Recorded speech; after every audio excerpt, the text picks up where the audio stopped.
आपका बहुत बहुत स्वागत करती हूँ आपके अपने क्लास 12 बोर्ड बूस्टर के इस बैच के आज के लेक्चर में। और मैं उम्मीद करती हूँ आप सब बच्चे मस्त होंगे, स्वस्थ होंगे और आज की क्लास के लिए रेडी होंगे।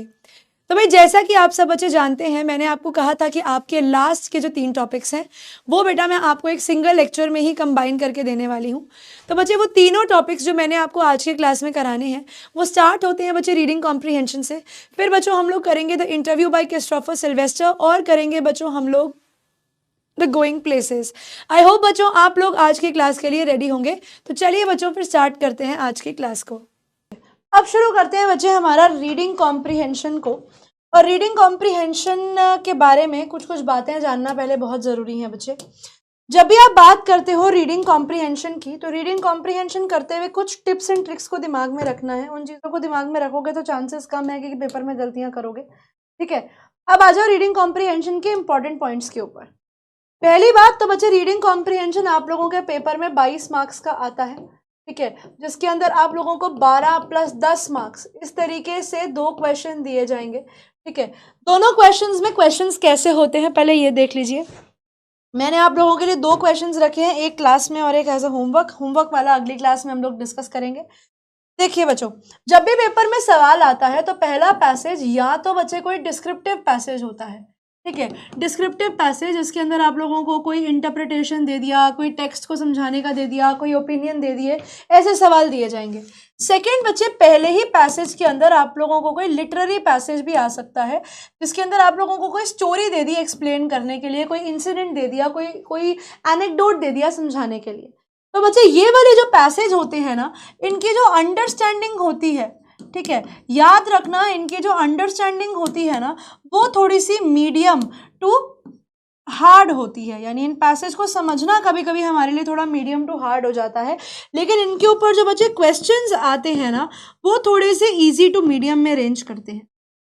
File on the other hand अगर मैं बात करती हूँ बच्चे मेरे दूसरे पैसेज की, यानी मेरा सेकंड पैसेज जो सीधा आता है केस बेस्ड पैसेज, 10 नंबर का मेरे पेपर में इसके अंदर से सवाल आता है। ठीक है, ये 10 मार्क्स का मेरे पेपर में आता है। इसके बच्चे जो पैसेज होता है ना वो तो एकदम मक्खन है। ठीक है, पैसेज है इजी, पढ़ते ही समझ में आ जाएगा। इसके जो क्वेश्चंस होते हैं ना वो टफ होते हैं। क्यों इसके क्वेश्चंस टफ होते हैं? क्योंकि बच्चे क्वेश्चंस ना इसके अंदर थोड़े से मीडियम से लेकर हार्ड तक जाते हैं। क्यों जाते हैं हार्ड तक? क्योंकि बेटा इसके अंदर जो आंसर होते हैं ना वो थोड़े से इंटरप्रिटेशन बेस्ड होते हैं।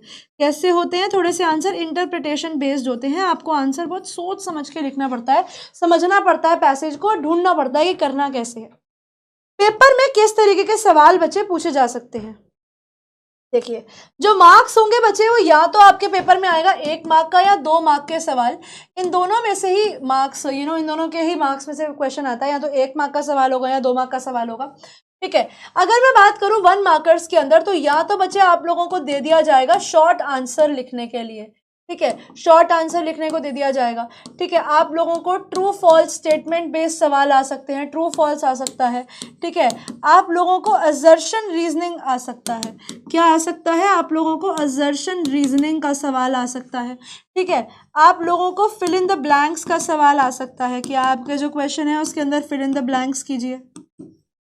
ठीक है, आप लोगों को बच्चे एनालॉजी बेस्ड सवाल आ सकता है। ये एनालॉजी बेस्ड सवाल जो होते हैं ना ये आप लोगों के बेसिकली वोकैबुलरी में पूछे जाते हैं।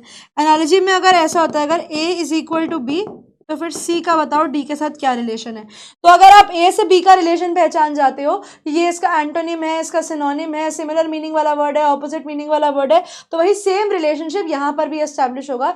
ये पूरा दिया जाता है और इसमें एक वर्ड मिसिंग कर देते हैं और बोलते हैं कि पैसेज से इसको ढूंढो। ठीक है, ये वोकैबुलरी का सवाल आता है। वोकैब में बच्चे आप लोगों को या तो एंटोनिम ढूंढने का सवाल आता है या फिर आता है आपको सिनोनिम ढूंढने का सवाल। अब दिमाग में सवाल हमारे ये आता है कि मैम हम ये एंटोनिम सिनोनिम ढूंढेंगे कैसे? तो बच्चे याद रखना कि इनके ना आपको क्लोजेस्ट मीनिंग ढूंढने हैं। अगर तो ऐसा हो सकता है कि आपको मीनिंग आता ही हो, बहुत अच्छी बात है। मान लो बच्चे अगर आपको इनके मीनिंग नहीं आते हैं तो आपको पेपर के अंदर इनका क्लोजेस्ट मीनिंग ढूंढना होगा। मान लो मैं अगर आपको एक वर्ड लिख के दे देती हूँ,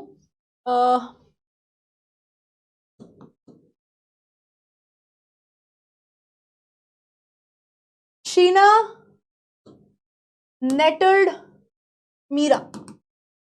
सेंटेंस दे दिया, शीना नेटल्ड मीरा। नेटल्ड का मतलब क्या है भैया? What you mean by nettled? हमें तो पता ही नहीं मैम, वर्ड का मतलब क्या है बच्चे? नेटल करने का मतलब होता है किसी को भी अनॉय करना, किसी को भी परेशान कर देना। Meera and she run away, so Meera run away, ठीक है, तो इसलिए मीरा जो है वो तो सो मीरा रन अवे, तो इसलिए मीरा भाग गई। अब मेरे को क्या बताना है? नेटल्ड वर्ड का मीनिंग ढूंढना है, तो मैं पहचानने की कोशिश करूंगी कि हाँ यार ये क्या क्लोजेस्ट मीनिंग हो सकता है, और इसका क्लोजेस्ट मीनिंग देख कर ही मैंने पहचाना कि यार अच्छा नेटल कुछ ऐसा वर्ड दे रहे हैं तो शायद से कोई चीज़ तो थोड़ा पॉजिटिव एस्पेक्ट में तो नहीं दे रहे या नेगेटिव एस्पेक्ट में तो नहीं दे रहे। तो बच्चे यहाँ पे नेटल करने का मतलब होता है किसी भी इंसान को अनॉय कर देना। तो इस तरीके से मैं क्या कर सकती हूँ, अपने रियल वर्ड के जो आसपास के मीनिंग है वो ढूंढ सकती हूँ, ठीक है।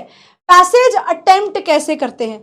पैसेज को अटेम्प्ट कैसे करना है? देखो भैया, पैसेज में याद रखना आपका पैरा वन और last para, most important paragraphs यही है। मोस्ट इंपॉर्टेंट पैराग्राफ क्यों है ये? बिकॉज सबसे ज्यादा सवालों के आंसर इन्हीं में निकलते हैं। याद रखना कि आंसर जो जाते हैं ना बच्चे, वो क्रोनोलॉजिकल ऑर्डर में मिलेंगे। क्रोनोलॉजिकल ऑर्डर का मतलब क्या है? क्रोनोलॉजिकल ऑर्डर का मतलब है कि आपका पहला सवाल है तो उसका आंसर या तो पहले पैराग्राफ में होगा या लास्ट पैराग्राफ में होगा, ये तो याद रखना। फिर जैसे जैसे क्वेश्चन में नीचे आते जाओगे पैराग्राफ्स के अंदर, उतने उतने क्वेश्चन के अंदर वो नीचे आंसर आता जाएगा, ठीक है। ये आप लोगों को याद रखना है। आंसर ढूंढने कैसे हैं? मतलब एक सवाल आता है कि मैम पहले पैसेज पढ़े या पहले क्वेश्चन पढ़े, तो बच्चे मैं सबसे पहले सजेस्ट करूंगी क्वेश्चन की रीडिंग सबसे पहले होनी चाहिए, ठीक है। सबसे पहले क्वेश्चन को रीड करना है, और ये नहीं कि सारे क्वेश्चन पढ़ लिए फिर पैसेज पढ़ा, नहीं। आपने क्वेश्चन नंबर 1 पढ़ा, ठीक है, क्वेश्चन 1 रीड किया, पैसेज में आ जाओ। अब यहां से आपको एक कीवर्ड उठाना है। क्या करना है? आपको एक कीवर्ड उठाना है कि ये इस आंसर का कीवर्ड है। उस कीवर्ड को उठाओ, पैसेज में आओ और पैसेज में आकर उस कीवर्ड को ढूंढो, ठीक है। क्या करो? उस कीवर्ड को फाइंड आउट करने की कोशिश करो, और इस तरीके से आप लोग क्या कर सकते हो, अपने क्वेश्चन के सही आंसर को ढूंढने में हेल्प कर सकते हो। अब जैसे मैं तुम लोगों को पैसेज दिखाऊं, पैसेज यहां से शुरू हो रहा है बच्चे, 1 2 3 4 5 6, ठीक है, यहां से ये लो यहां तक 6 तक है। अब यहाँ पे पैराग्राफ है, लेकिन इतना लंबा पैराग्राफ मैं पढ़ूं, उसके बाद मैं इन क्वेश्चंस के ऊपर आऊँ। ये देखो क्वेश्चंस, इनके आंसर अभी मैंने छुपा रखे हैं, अभी तुम्हें दिखाऊंगी। ये तुम्हारा होमवर्क होगा एक पैसेज। तो यहाँ पर देखो किस तरीके से मैं देखती जा रही हूँ कि भैया पैसेज ही पैसेज है और इसको ढूंढने हैं मुझे आंसर। अब मैं क्या करूंगी, मैं पहले सबसे पहला सवाल पढ़ लूंगी। मैंने सबसे पहला सवाल पढ़ना है, ध्यान से देखो पहला सवाल कितने मार्क्स का पूछा जा रहा है। पहला सवाल जो है बच्चे वो 2 मार्क्स का पूछा जा रहा है तुमसे, तो तुम्हारा जो आंसर होगा वो भी 2 मार्क्स के हिसाब से होगा, आंसर थोड़ा बड़ा होगा। तो सवाल देखो लिखा है, what prompted doctor Alexander Fleming to search for anti microbial agents. वो पूछते हैं ऐसा क्या हुआ कि डॉक्टर अलेक्जेंडर फ्लेमिंग जो थे उन्होंने एंटी माइक्रोबियल एजेंट को ढूंढना शुरू किया। मैंने सवाल पढ़ लिया, अब मैं क्या करूंगी, मैं वापस जाऊंगी पैसेज के पैराग्राफ 1 में, और पैराग्राफ 1 में अब मैं ढूंढने की कोशिश करूंगी कि भैया क्या आंसर हो सकता है, क्योंकि मुझे कोशिश है कि आंसर पैराग्राफ 1 में मिल जाएगा। पढ़ो। The Scottish bacteriologist Dr. Alexander Fleming is credited with the discovery of penicillin in London in 1928। पहली लाइन से समझ आया कि स्कॉटिश बैक्टीरियोलॉजिस्ट जो थे, बैक्टीरिया को स्टडी करने वाले डॉक्टर, जो एक साइंटिस्ट थे जिनका नाम था डॉक्टर अलेक्जेंडर फ्लेमिंग, उन्हें क्रेडिट दिया जाता है कि उन्होंने पेनिसिलिन को डिस्कवर किया था 1928 में। He had been working at St. Mary Hospital on bacteriology of septic wounds। वो क्या कर रहे थे, वो वर्क कर रहे थे सेंट मैरी हॉस्पिटल में बैक्टीरियोलॉजी के डिपार्टमेंट में on septic wounds. Basically septic होता है बैक्टीरिया से जो कॉज हो जाता है, बैक्टीरिया से कॉज होने वाले इन्फेक्शन जिसे सेप्टिक कहा जाता है, उसके बारे में पढ़ रहे थे। As a medic during world war 1, basically as a medical scientist during world war 1, उन्होंने बहुत सारे वुंडेड सोल्जर्स की डेथ देखी थी from infection, and he had observed that the use of harsh antiseptic rather than healing the body actually harm the blood corpuscles that destroyed bacteria. और उन्होंने क्या notice किया उन्होंने ये सर्च किया कि जब वो मेडिकल बहुत सारे वुंडेड सोल्जर्स को देखते थे तो वो ये नोटिस करते थे कि जब उनके ऊपर आप लोग हार्श एंटीसेप्टिक्स लगाते हो, उनको इंजेक्शंस देते हो, तो वो बॉडी को हील नहीं करते, रादर वो क्या करते हैं, वो उनके ब्लड स्ट्रीम के कॉर्पस्यूल्स को और ज़्यादा डिस्ट्रॉय कर देते हैं, जिसकी वजह से वो मर जाते हैं, है ना। तो in the search of his effective microbial agents, Fleming was cultivating Staphylococcus bacteria in petri dishes containing agar-1। तो यानी हमें यह पता लगता है अपनी इफेक्टिव, अब उन्होंने क्या किया, एंटी माइक्रोबियल एजेंट्स ढूंढने शुरू करे। क्यों? बिकॉज उनको ये चीज रियलाइज हुई कि वर्ल्ड वॉर 1 में बहुत सारे सोल्जर्स की मौत हो रही है हार्श एंटीसेप्टिक्स यूज करने की वजह से। और अब मेरा सवाल देखो, सवाल क्या था? सवाल था कि ऐसा क्या हुआ था, किस चीज ने अलेक्जेंडर फ्लेमिंग को प्रॉम्प्ट किया था, फोर्स किया था या मजबूर किया था कि वो एंटी माइक्रोबियल एजेंट ढूंढे। तो हमें आंसर मिल गया कि उस समय पर बहुत सारे लोग जो थे वो मर रहे थे डेथ वुंड्स की वजह से, बिकॉज जो एंटीसेप्टिक्स थी वो उनकी बॉडी को फेवर ना करने के बजाय हार्म कर रही थी। तो आंसर मैं कैसा बनाऊंगी? आंसर मैं बनाऊंगी ऐसा। बात किसकी हो रही है? अलेक्जेंडर फ्लेमिंग की हो रही है कि डॉक्टर अलेक्जेंडर फ्लेमिंग ने ऑब्जर्व किया था कि ड्यूरिंग द वर्ल्ड वॉर 1 बहुत सारे वुंडेड सोल्जर्स जो हैं वो मर गए हैं due to septic wounds resulting in incurable infection, जिसकी वजह से उनकी बॉडी में इनक्योरेबल इन्फेक्शन हो गया था। और जो यूज था हार्श एंटीसेप्टिक्स का, वो हील करने के बजाय बॉडी को एक्चुअली उनके ब्लड कॉर्पस्यूल्स को हार्म कर रहा था, जो उस बैक्टीरिया को डिस्ट्रॉय करने की कैपेबिलिटी रखते थे। तो इसीलिए उनको रियलाइज हुआ कि कुछ ना कुछ ऐसा एंटी माइक्रोबियल एजेंट बनाना पड़ेगा जो बाकी इन डेड सेल्स को शरीर से मारने में हेल्प करेगा। ठीक है, आई होप आप लोगों को ये क्वेश्चन का आंसर जो है वो समझ में आ गया होगा और पहले पैराग्राफ से आंसर मिल गया होगा। अब देखो क्वेश्चन नंबर 2। क्वेश्चन नंबर 2 कहता है the mold growing on the culture plates in Fleming's lab. ये 1 मार्क का सवाल है कि वो मोल्ड जो हमारे फ्लेमिंग की लैब में उग रहे थे या बना रहे थे, जिन मोल्ड्स को वो ग्रो कर रहे थे, had potential to kill the staphylococcus bacteria. Second, had the potential to cultivate Staphylococcus bacteria, had no influence on any bacteria या had nothing to do with penicillin। चारों ऑप्शन पढ़ लिया। अब मैं पैराग्राफ में फिर से आ जाऊंगी। अब हमने पढ़ा अपनी research for anti microbial agent Fleming cultivate कर रहे थे स्टेफिलोकोकस बैक्टीरिया पेट्री डिशेस में। पेट्री डिशेस पता कैसे होती हैं? आप लोगों ने वो देखी होंगी ना, ऐसी पतली सी डिशेस जो होती हैं, इस तरीके की डिशेस जिसके अंदर वो लोग फिर अपना केमिकल वेमिकल रख देते हैं। साइंस की बुक में भी बनी हुई है पेट्री डिशेस, जिसमें agar-1 करके कोई केमिकल था, आई don't know what this substances, वो पड़ा हुआ था। उसके अंदर वो स्टेफिलोकोकस को ग्रो कर रहे थे। Before going on a holiday in summer of 1928। देखिए अब ये ना बच्चे लिटरेरी पैसेज है, बिकॉज ये आपको एक स्टोरी सुना रहा है। Before going on the holiday in summer of 1928, he piled up the agar plates to make room for someone else। उन्होंने क्या किया? अपनी agar plates को एक के ऊपर एक रख के कोने में कर दिया, because उनका जो वर्क बेंच था वो कोई और यूज करने वाला है in his absence, and left the windows open। और वो सारे के सारे जो स्टेफिलोकोकस बैक्टीरिया थे उनको एक के ऊपर एक उनकी डिशेस रखी और वो चले गए विंडो खोल के। जब वो आए after 2 weeks later he notice the mold growing on those culture plates. यानी हमें मोल्ड मिल गया कि चलो मोल्ड का पॉइंट मिल गया। उन्होंने देखा कि मोल्ड जो है वो ग्रो कर रहे हैं कल्चर प्लेट्स के ऊपर। There had not been fully immersed in sterilising agent. अब जो स्टेरिलाइजिंग एजेंट में उनको प्रोटेक्ट करने वाली जो केमिकल था, जो पूरे के तरीके से उसमें नहीं डूबे हुए थे, उनके ऊपर कुछ मोल्ड, कुछ उल्ली, कुछ फंगस लगी हुई थी। That was not an unusual phenomena। ये कोई आज से नई बात नहीं है कि आप बाहर ऐसे खुली चीज में फंगी लग गई, कोई बहुत बड़ी बात नहीं है। Except in that case, the particular mold seemed to have killed the Staphylococcus aureus। ये देखा गया कि वो जो मोल्ड उस पर लगा हुआ था उसने क्या किया है, उसने Staphylococcus aureus को किल कर दिया था immediately surrounding it। जो भी उसके आसपास का बैक्टीरिया था, उस मोल्ड से वो बैक्टीरिया मरा हुआ था। He realized कि ये मोल्ड में कुछ ना कुछ तो पोटेंशियल है कि ये कुछ कर सकता है। तो यहाँ पर अगर हमें आंसर भी मिल गया, बड़ा आसान है कि हमारा वो जो मोल्ड था उसमें इस चीज की पावर है कि वो स्टेफिलोकोकस बैक्टीरिया को मार सकता है। ऑप्शन नंबर ए आपके क्वेश्चन का सही जवाब होगा। ऐसे आंसर ढूंढते चलने हैं। अगला सवाल देखो, identify the option similar word in the meaning that is given of non toxic in paragraph 3। Paragraph 3 पढ़ो और बताओ नॉन टॉक्सिक। नॉन टॉक्सिक से adulteration similar meaning, non toxic जो चीज नॉन टॉक्सिक है, अडल्टरेशन, पोल्यूशन, डिटॉक्सिफिकेशन या non poisonous. Similar meaning का word निकालना है नॉन टॉक्सिक से। चलो देखते हैं क्या लिखा है, वर्ड ही ढूंढ लेंगे।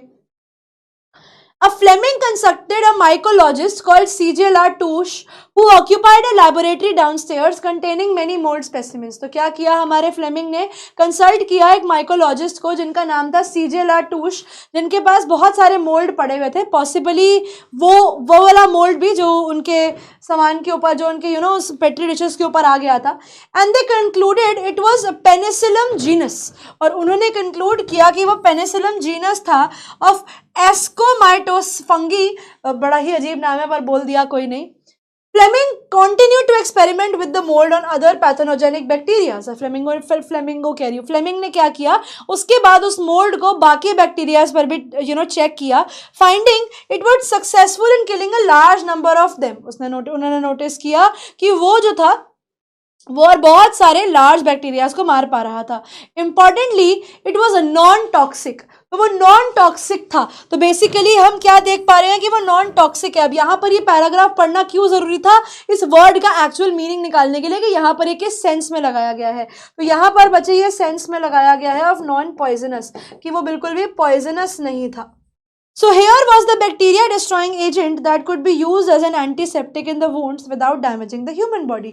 तो इस तरीके से वो पहचान पाए कि हम एक बैक्टीरिया को, हम एक ऐसा एजेंट यूज कर सकते हैं जो हमारी एज एन एंटीसेप्टिक, जो सेप्टिक भी कॉज नहीं करेगा और हमारी बॉडी को हार्म होने से भी बचाएगा। तो यहाँ पर बच्चे मैं मान के चलती हूँ कि इधर वर्ड जो हो सकता है वो नॉन पॉइजनस हो सकता है, ऑप्शन नंबर डी बिल्कुल, कि वो नॉन पॉइजनस है, यानी उससे आपको कोई बीमारी वगैरह नहीं होगी। Two characteristics of mold which Fleming observed। Fleming ने जो मोल्ड देखा उसके दो कैरेक्टरिस्टिक्स बताओ। पहली चीज तो बच्चे वो नॉन टॉक्सिक था, ठीक है, पहली बात वो non toxic to human body, ठीक है, वो non toxic to human body. और दूसरा आप उसे एंटीसेप्टिक की तरह यूज कर सकते हो, एंटीसेप्टिक फॉर बैक्टीरियल वुंड्स। उसको आप किसके लिए यूज कर सकते हो, उसको आप बैक्टीरियल वुंड्स के लिए यूज कर सकते हो। अब देख लो उसी पैराग्राफ में से आपको आंसर मिल चुका है, देख लो। उन्होंने ये नोटिस किया कि पहली बात तो उसने बहुत large number of pathogenic bacterias को मार दिया, वो नॉन टॉक्सिक था, वो एक ऐसा बैक्टीरिया डिस्ट्रॉइंग एजेंट था जिसको आप एंटीसेप्टिक के फॉर्म में यूज कर सकते हो, जो आपकी ह्यूमन बॉडी को भी नुकसान नहीं देगा। तो आपको पैराग्राफ बनाकर इस आंसर को लिखना है। देखो 2 मार्क्स का ये आंसर था, इस तरीके से आपके आंसर्स फॉर्म होंगे। अभी चौथे क्वेश्चन पर आते आते आपने बहुत सारे नंबर बटोर लिए होंगे। अब वो कहते हैं the complete the following paragraph with relevant idea from paragraph 3। अब देखो अगला आंसर भी आपका पैराग्राफ 3 में से ही है। That hard work sometimes result in a setback is evident from the fact कि कभी कभी हमारा हार्डवर्क जो है वो हमें सेटबैक दे देता है, यानी कभी कभी वो हमें रोक देता है आगे बढ़ने से। वो हमें कैसे क्लियर था, क्योंकि ओके पैराग्राफ 3 पे हमें वापस आना पड़ेगा, एक बार ये हमने पढ़ा नहीं है, यहाँ आ जाओ, ये खत्म नहीं हुआ। However, वो कहते हैं he was unsuccessful in the attempt to isolate the active antibacterial element। लेकिन फ्लेमिंग जो थे वो अनसक्सेसफुल हो जाते हैं उस एंटीबैक्टीरियल एलिमेंट को फेमस करने में, क्योंकि विच ही कॉल्ड पेनिसिलिन, बिकॉज 1929 में उन्होंने एक पूरा पेपर लिखा और उसे पब्लिश किया British journal of experimental pathology में। लेकिन ऑब्वियसली उस चीज का उस समय पर that thing never gained interest to anybody. तो यहाँ पर हमें वो आंसर मिल जाता है कि जिंदगी में बहुत बारी ऐसे मौके आते हैं कि आपके हार्डवर्क के ऊपर आपको सेटबैक मिलता है, क्योंकि जो पेपर उन्होंने अपनी फाइंडिंग्स पे लिखा, जो British journal of experimental pathology में पब्लिश किया गया, उसने किसी के भी मन में कोई इंटरेस्ट उस समय पर नहीं जगाया। The untreated died while those injected with penicillin survived refers to soldiers who fought in World War I, Oxford police officer and people like him, mice या केमिस्ट्स। तो इसके लिए अब हमें अगला पैराग्राफ पढ़ना पड़ेगा। वो कहते हैं कि वो लोग जो अनट्रीटेड थे वो मर गए, जिनको इंजेक्ट किया पेनिसिलिन वो सरवाइव कर गए। ये किसके लिए यूज किया गया, आ जाओ पैराग्राफ को पढ़ते हैं फिर से एक बार। In 1938, Dr. Howard Florey, a professor of pathology at Oxford University, came across Fleming's paper. तो अगले 9 साल बाद ये पेपर किसी के हाथ लगता है. अपने कलीग्स के कोलैबोरेशन डॉक्टर अर्नेस्ट चेन और बाकी स्किल्ड केमिस्ट के साथ उन्होंने प्रोड्यूस किया एक यूजेबल ड्रग. और सबसे पहले ये एक्सपेरिमेंट जो था ये माइस के ऊपर किया गया, infected with Streptococcus, not staphylococcus but Streptococcus, जो उसका ये सब जीन आप कह सकते हो कि बैक्टीरिया था. Those untreated died while those injected with penicillin survived. अब यहाँ पर देखो ये किसके ऊपर बात करी जा रही है, ये बात की जा रही है हमारे चूहों के ऊपर. तो हमें आंसर मिल गया, कौन रह गया और कौन मर गया. तो बच्चे माइस इस क्वेश्चन का करेक्ट आंसर है. चूहे जो जिन पे ट्रीट किया गया वो जिंदा रह गए, जिनको नहीं किया वो मर गए. It was a mammoth task to produce penicillin drug initially. वो कहते हैं why was it a mammoth task? Mammoth task का मतलब होता है mammoth जैसे बहुत बड़े बड़े एनिमल्स हुआ करते थे ना, ओए होए. तो ये ग्रेट टास्क था बच्चे, ये एक बहुत ही मुश्किल टास्क था. क्यों? उस समय पे ये एक बड़ा टास्क क्यों था पेनिसिलिन ड्रग को बनाना. अब आगे पढ़ेंगे इसके सवाल को. It was time to test the drugs on human. वो कहते हैं अब मौका आ गया था कि ह्यूमंस पे इस ड्रग को टेस्ट किया जाए.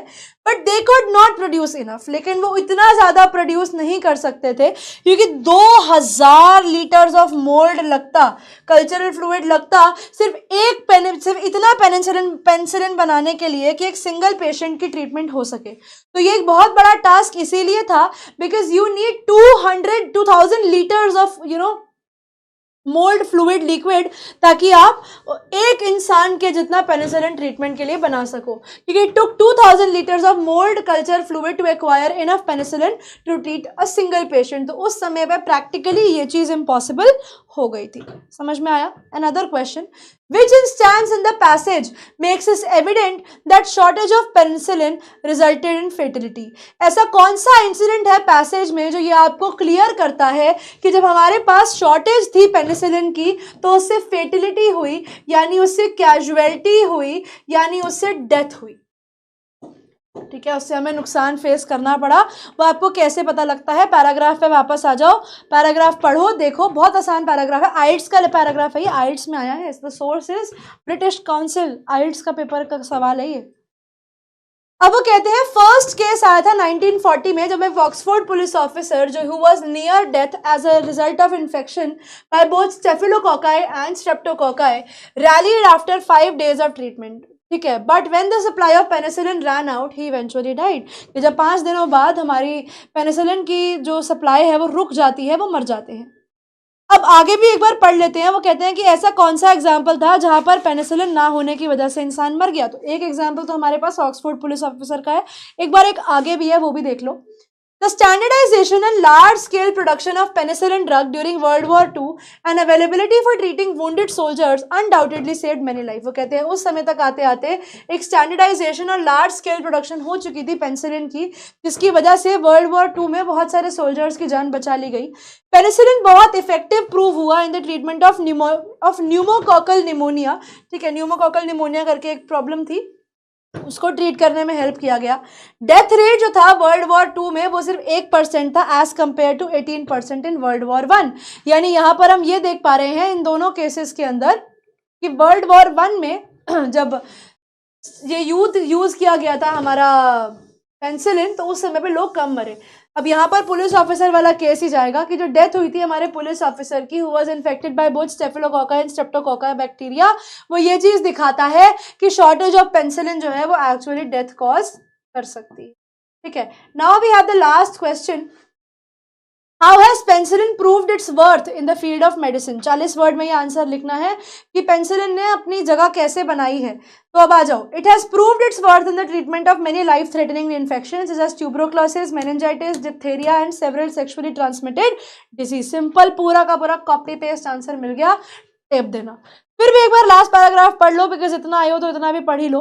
फ्लेमिंग को हमेशा से एक्नॉलेज किया गया है कि उन्होंने डिस्कवरी करी है पेनिसिलिन की, लेकिन actually development of a commercial penicillin drug जो है वो केमिकल साइंटिस्ट जैसे फ्लोरी और चेन इनकी वजह से हुई है, जिन्होंने एक डिफिकल्टीज को ओवरकम किया इस ड्रग को यूजेबल फॉर्म में कन्वर्ट करने के लिए। तो हमने पढ़ लिया, हमें आंसर भी पता है इसका क्या है कि बहुत सारे डिजीजेस जो हैं हमारे इन्फेक्शियस डिजीजेस, अब उनकी ट्रीटमेंट हो पा रही है। It is use in the treatment of life threatening infection just tuberculosis, meningitis, diphtheria and several other sexually transmitted disease. ये फायदा होता है बच्चे अगर क्वेश्चन पहले पढ़ लिया जाए और उसके बाद पैसेज को पढ़ा जाए, तो आप लोग बहुत अच्छे तरीके से अपने आंसर्स जो हैं उनको फॉर्म कर सकते हैं।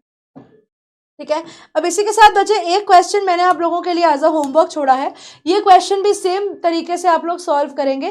बच्चे सबसे पहला चैप्टर जो हम लोग करने वाले हैं उस चैप्टर का नाम है द इंटरव्यू। और बच्चे ये चैप्टर जो है ये किसने लिखा है? ये क्रिस्टोफर सिल्वेस्टर ने लिखा है। उनकी एक किताब है the penguin book of interviews. कहाँ से बच्चे? द पेंगुइन बुक ऑफ, ठीक है, the penguin book of interviews उनकी उस किताब का नाम है। और उसी किताब में से बच्चे ये इंटरव्यू का पार्ट जो है वो लिया गया है, जो हम लोग हमारी आज की क्लास में करने वाले हैं। तो बच्चे बेसिकली ये चैप्टर जो है ये आप लोगों का पार्ट 1 एंड चैप्टर पार्ट 2 में बच्चे डिवाइडेड है। पार्ट 1 एंड पार्ट 2 के अंदर हम लोग क्या देखेंगे? पार्ट 1 एंड पार्ट 2 में हम लोग पूरी की पूरी स्टोरी देखने वाले हैं कि इस बेसिकली एक्चुअली इंटरव्यू होता क्या है और इंटरव्यू का क्या फायदे क्या नुकसान होते हैं। तो बच्चे पार्ट 1 में सबसे पहले आता है हमारी स्टोरी का पार्ट 1। देखिए, अब आप सब लोगों ने बच्चे पॉडकास्ट का नाम सुना होगा, है ना? पॉडकास्ट का नाम सब लोगों ने सुना है। पॉडकास्ट सबको पता है क्या होते हैं? तो पॉडकास्ट बच्चे बेसिकली क्या होते हैं? पॉडकास्ट होते हैं आप लोगों की 1-on-1 कॉन्वर्सेशंस, है ना? आप सब लोगों ने क्या देखा है? 1-on-1 convo. अब जनरली बच्चे हमारे पॉडकास्ट जो होते हैं ना वो थोड़े से इंफॉर्मेटिव नोट पर चले जाते हैं, यानी आपको जो पॉडकास्ट बनाए जाते हैं वो जनरली इंफॉर्मेटिव टोन्स के ऊपर बनाए जाते हैं। यानी जो भी आप पॉडकास्ट में देखते हो बच्चे वो थोड़ा सा इंफॉर्मेटिव होता है, यानी जो भी टॉपिक पर आप बात करते हो वो जनरली आपको इंफॉर्मेशन देने के लिए बनाया जाता है, रादर देन फॉर एक्सप्लॉइटिंग या rather than for knowing something about the other person. अब जब बच्चे मैं बात करती हूँ इंटरव्यू की, तो इंटरव्यू थोड़ा सा डिफरेंट हो जाता है in this case. Just a second, because बेटा इंटरव्यू जो होता है हमारा वो बात करता है किस बारे में? इंटरव्यू बात करता है हमारा, एक सेकेंड देना, जस्ट आई नीड टू,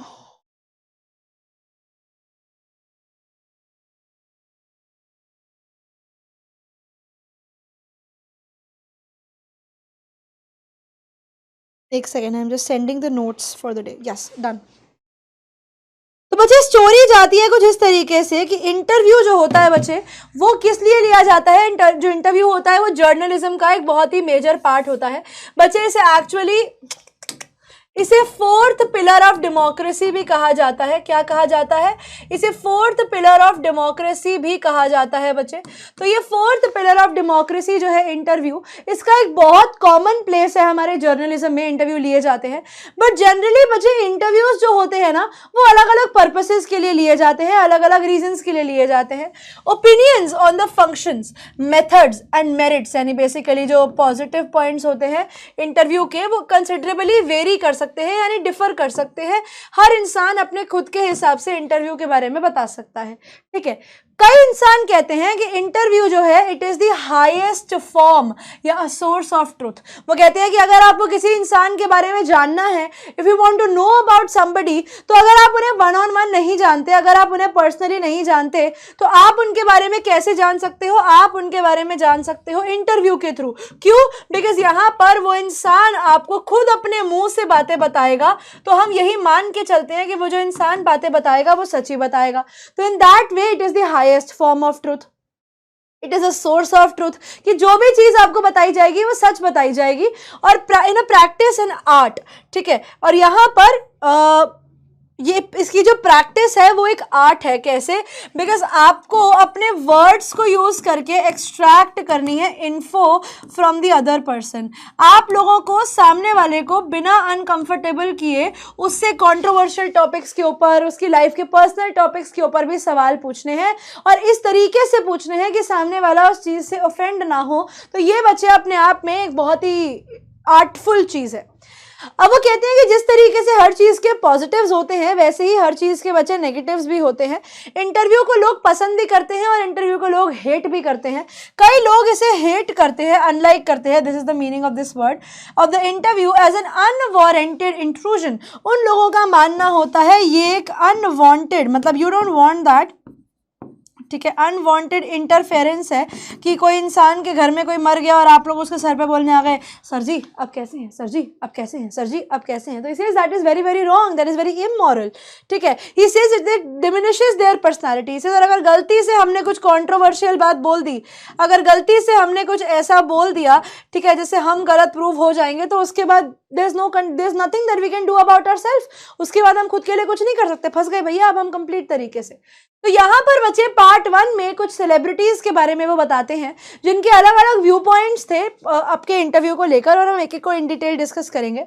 सबसे पहले बच्चे वो बताते हैं वीएस नायपॉल के बारे में, और वीएस नायपॉल का कहना ये है कि लोग जो हैं they are wounded by interviews. उनका कहना है कि कभी कभी इंटरव्यूज में कुछ ऐसी बातें पूछ ली जाती हैं जो इतनी ज़्यादा हर्टफुल होती हैं, जो इतनी ज़्यादा पेनफुल होती हैं इंसान के लिए सुनने में, कि इंसान जो होता है उन सब चीज़ों को सुनकर बहुत ही बुरा महसूस करता है, ठीक है। फॉर एग्जाम्पल, आपसे जान के इंटरव्यू में कोई कॉन्ट्रोवर्शियल सवाल पूछ लिया गया, कोई ऐसा सवाल पूछ लिया गया जिसका आंसर आप नहीं देना चाहते लेकिन मजबूरी में आपको देना पड़ता है। तो इस तरीके से people are hurted by interviews and also they lose a part of themselves, और इसीलिए इंटरव्यू के अंदर वो लोग अपना कुछ पार्ट जो है वो खो देते हैं। यानी इंसान जो होता है वो इंटरव्यू की वजह से कहीं ना कहीं अगर देखा जाए तो अपना एक हिस्सा खो बैठता है। दूसरी तरफ आते हैं बच्चे हमारे ल्यूइस कैरल, ठीक है। दूसरी तरफ कौन आते हैं? दूसरी तरफ आते हैं हमारे ल्यूइस कैरल। ल्यूइस कैरल बच्चे वो हैं जिन्होंने एलिस एंड द वंडरलैंड लिखा है, ठीक है। ये एलिस एंड द वंडरलैंड वाले हैं। तो ये बताते हैं कि भैया मेरे लिए इट इज अ हॉरर, ठीक है। He says it is the horror of being centre of attraction या अटेंशन। ही सेज मैं पैसा कमाता हूं, मैं नॉवेल्स लिखता हूं इसीलिए नहीं कि मुझे लोगों की अटेंशन चाहिए या I want to be the centre of attention of everyone. He says नहीं, मुझे नहीं चाहिए। It is a hire of being ionized. He says मैं आप लोगों की लाइमलाइट में नहीं आना चाहता, ठीक है। तो वो कहते हैं कि भैया मुझे लाइमलाइट नहीं चाहिए, मुझे टॉप पोजीशन नहीं चाहिए। राइटिंग मेरा प्रोफेशन है और मैं उसे एज अ प्रोफेशन करता हूँ। तो बिकॉज मुझे पता है कि जब मेरा इंटरव्यू लिया जाएगा तो मुझसे ऐसे बहुत सारे सवाल पूछे जाएंगे जिनका जवाब देने में मैं कंफर्टेबल तो नहीं होऊंगा, लेकिन आई विल बी हेल्पलेस, क्योंकि वहां पर मैं उनके मुंह पर उन्हें मना भी नहीं कर सकता कि नहीं मैं तुम्हें नहीं बता रहा। फिर आते हैं बच्चे रुडयार्ड किपलिंग। तो रुडयार्ड किपलिंग बताते हैं कि इन्होंने जंगल बुक लिखी और इनकी वाइफ भी बताते हैं कि इनके लिए ये एक बहुत ही क्राइम टाइप चीज है। वो कहते हैं कि देखो इंटरव्यू ना बहुत ही इमोरल है, बिकॉज एक्चुअली अगर इंटरव्यू देखा जाए तो इंटरव्यू क्या है? एक इंटेरोगेशन होती है बच्चे कोर्ट रूम में और पुलिस थाने में, है ना, और एक इंटेरोगेशन होती है सीट पर बिठाकर, सर जी आपका क्या सवाल है पूछ के, है ना। तो इसे ये एक इंटेरोगेशन है, ये एक इनफॉर्मल तरीके से आपकी जिंदगी में इंटेरोगेशन की जा रही है। तो इसे ये बड़ा ही इमोरल है कि मैंने कुछ करा भी नहीं लेकिन still I am put under that pressure कि लोग मुझसे सवाल पूछ रहे हैं। तो इसे मेरे लिए ये क्राइम है, बिकॉज आप क्या कर रहे हो, आप सामने वाले से उसकी जिंदगी की इंफॉर्मेशन एक्सटॉर्ट करा रहे हो। ये एक ऑफेंस है अगेंस्ट अ पर्सन, बिकॉज आप उसकी प्राइवेट लाइफ में इंटरफेयर करने की कोशिश करते हो इंटरव्यू के थ्रू, उसे सवाल पूछकर। ही सेज ये एक असॉल्ट है, ठीक है, मेरे कैरेक्टर के ऊपर, बीइंग अ ह्यूमन बीइंग, ये मेरे ऊपर असॉल्ट है, बिकॉज मेरे 10 साल पहले कोई भी बोली हुई बात को ये लोग उठाकर न्यूज़पेपर में छाप देंगे और बोलेंगे इसने ऐसा बोला। तो इसे जो आप लोगों का इंटरव्यू होता है वो कहीं ना कहीं कैरेक्टर असैसिनेशन भी करता है एंड इट मेरिट्स पनिशमेंट। तो इसे इसके लिए आप लोगों को पनिश किया जाना चाहिए, because it is very cowardly and wild कि आप इतने इनह्यूमेन कैसे हो सकते हो कि आप किसी के इंसान के पर्सनल डिटेल्स उससे निकलवाना चाहते हो।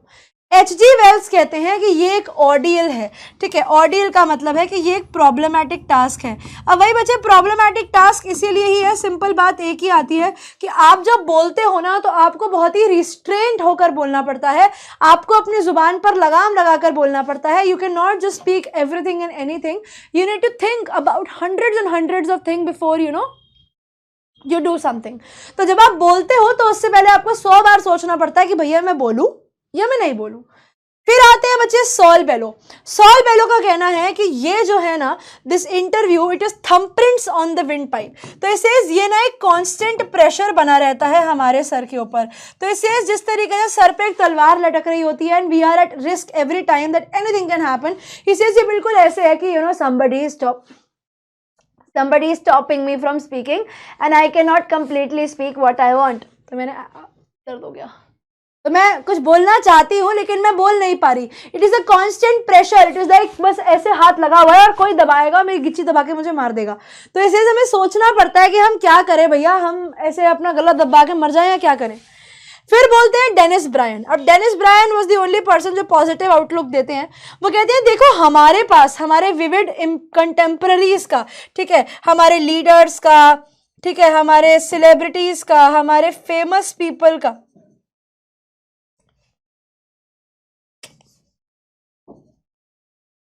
ठीक है, और फेमस लोगों का, अगर क्योंकि हम उनसे डायरेक्ट तो मिले नहीं हैं, हम लोगों के पास जो भी है वो क्या है, हमारे पास तो उन लोगों की मेमोरीज है। तो इसे हमारे पास जो सबसे ज़्यादा विविड इंप्रेशन या सबसे ज़्यादा डायनेमिक ख्याल अगर या उनके बारे में अगर हमें कुछ पता है हमारे कंटेम्प्रेरीज के बारे में, तो वो इंटरव्यू की वजह से पता है, क्योंकि इंटरव्यूज हुए तो हम उनके बारे में जान पाए कि उन लोगों ने क्या बोला होगा। अब वहीं पर जहां पे बच्चे इंटरव्यू के पार्ट 1 में हमने अलग अलग राइटर्स के ख्यालों को देखा, पार्ट 2 के अंदर बच्चे हम लोग बात करेंगे किसकी, पार्ट 2 में हम लोग बात करेंगे एक पॉजिटिव आउटलुक ऑफ इंटरव्यू की। किसकी करेंगे? पॉजिटिव आउटलुक ऑफ इंटरव्यू की।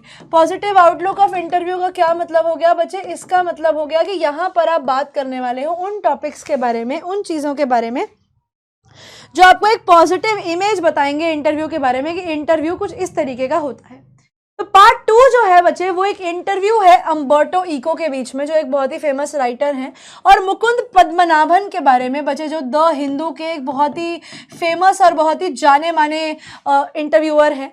अब यहाँ पर बच्चे आपको एक चीज़ याद रखनी है कि ये एक बहुत ही वेल प्लान्ड इंटरव्यू था, ठीक है। और एक्चुअली अगर आप इंटरव्यू सिर्फ एक्सप्लॉइट करने के लिए ना लो सामने वाले को, एक्चुअली अगर आप अच्छे से इंटरव्यू लोगे तो इंटरव्यू एक्चुअली बहुत वेल इन्फॉर्म्ड हो सकता है, इंटरव्यू बहुत अच्छे से बनाया जा सकता है।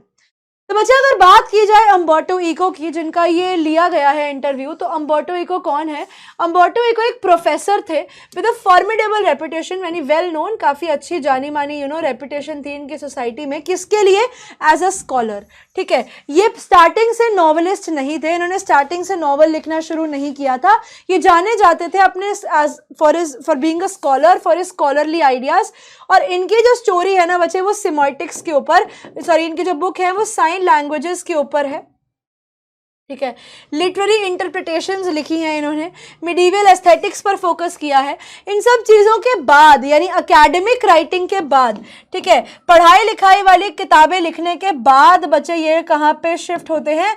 ये एकेडमिक राइटिंग्स के बाद शिफ्ट होते हैं टू राइट फिक्शन, यानी to write novels. Literary fiction का मतलब होता है नॉवेल्स लिखना या इमेजिनरी स्टोरीज लिखना। इसे उसके बाद यहाँ पर ये बढ़े, उससे पहले इन्होंने इन स्टोरीज पर ज़्यादा फोकस नहीं किया। उससे पहले ये क्या थे? उससे पहले ये एक एकेडमिक राइटर थे और ये पढ़ाई लिखाई की चीजों के बारे में ज्यादा लिखा करते थे। He attained intellectual superstardom with his publication The Name of Rose। और इनको ये जो जान पहचान मिली, ये जो सुपर स्टारडम मिला 10 मिलियन कॉपीज बेचने का, ये इन्हें कब मिला बच्चे? ये इन्हें मिला इनकी एक किताब से जिसका नाम था द नेम ऑफ रोज। और ये जो इंटरव्यू यहाँ पर बच्चे मुकुंद पद्मनाभन के बीच में और अम्बर्टो इको के बीच में हो रहा है, इस इंटरव्यू के अंदर ये लोग यही डिस्कशन करने वाले हैं कि किस तरीके से ये किताबें जो है इन्होंने इनका फ़ायदा किया। एंड यहाँ पर इस किताब के ग्रेट सक्सेस के ऊपर जो बहुत लोग कंफ्यूज्ड हैं, जो बहुत लोग परप्लेक्स्ड है, वो क्या होने वाला है, ठीक है। तो वही बच्चे हम लोगों ने हमारी अब आगे चैप्टर में देखना है। अब वो कहते हैं in the interview Eco shares this idea of empty spaces. तो यहाँ पर जब उनसे पूछा गया, मुकुंद पद्मनाभन ने उनसे पूछा कि आपके पास ये आइडियाज कहाँ से आते हैं, आप इतना सारा आइडियाज कहाँ से लेकर आते हो? तो पहली चीज तो बच्चे यहाँ पर वो ये कहते हैं कि मेरे लिए हर चीज जो है वो सेम है, ठीक है, अच्छा आगे आते हैं, ओके आगे करते हैं। अब उनसे जब पूछा गया कि आप जो है आपको इतने सारे विविड आइडियाज कहाँ से आते हैं, ठीक है, तो वो कहते हैं कि इतने सारे विविड आइडियाज आपके दिमाग में कैसे आए, like how have you thought of all such vivid ideas. तो मुझे यहाँ पर जब हम इनके विविड आइडियाज के बारे में बात करते हैं, इनके दिमाग में आने वाले आइडियाज के बारे में बात करते हैं, तो वो ये कहते हैं मेरे लिए, आप लोगों के लिए may be it is different, for me it is all the same. ठीक है, वो कहते हैं आप लोगों के लिए भले ही आइडियाज डिफरेंट हो, मेरे लिए सब कुछ सेम है। तो जब उनसे पूछा गया कि ऐसा कैसे, कि हम आपके लिए सब अलग और हमारे लिए सेम, ऐसा क्यों, कि why it is like that, कि आपके लिए सब अलग है, हमारे लिए सब अलग है और आपके लिए सेम। तो वो कहते हैं कि देखो मेरे पास कुछ बेसिक आइडियाज हैं, ठीक है, ही सेज मेरे कुछ बेसिक आइडियाज और कुछ प्रिंसिपल्स हैं जिनके ऊपर मैं चलता हूँ। ठीक है, ही सेज जैसे मेरी, आप अगर मेरी कोई भी चीज़ उठा लो उसमें आपको पीस, नॉन वायलेंस, इन सब टॉपिक्स के ऊपर मिलेगा। तो इसे मेरे पास, मेरे राइटिंग्स में आपको मॉरल वैल्यूज मिलेंगी अच्छे खासी। ठीक है, तो इसे जब मैं कोई भी राइटिंग करता हूँ, भले ही वो मैं एकेडमिक राइटिंग करूँ, भले ही मैं चिल्ड्रन स्टोरी लिखूँ, मैं बच्चों की किताबें लिखूँ, मैं एकेडमिक एसेज लिखूँ, हर चीज के पीछे बच्चे एक सिमिलर थीम होती है। ठीक है, ही सेज मैं बस क्या करता हूं, मेरी थीम सिमिलर होती है, बस उसको डिपिक्ट करने का तरीका जो है वो बदल जाता है। अब इसी पॉइंट ऑफ टाइम पे मुकुंद पद्मनाभन ने पूछा कि आपको, आपका सोर्स ऑफ इंस्पिरेशन क्या है। ठीक है, सोर्स ऑफ आइडियाज कहाँ से है, कि आपके दिमाग में आइडियाज कब और कैसे आते हैं। तो अपने इंटरव्यू के दौरान यहाँ पर अम्बर्टो इको बताते हैं कि मेरा ना एक एम्प्टी स्पेसेस का आइडिया है। इसलिए हमारी जिंदगी में ना बहुत बारी कुछ एम्प्टी स्पेसेस होते हैं। एम्प्टी स्पेसेस लोगों की कमी नहीं है, एम्प्टी स्पेसेस का मतलब है खाली time.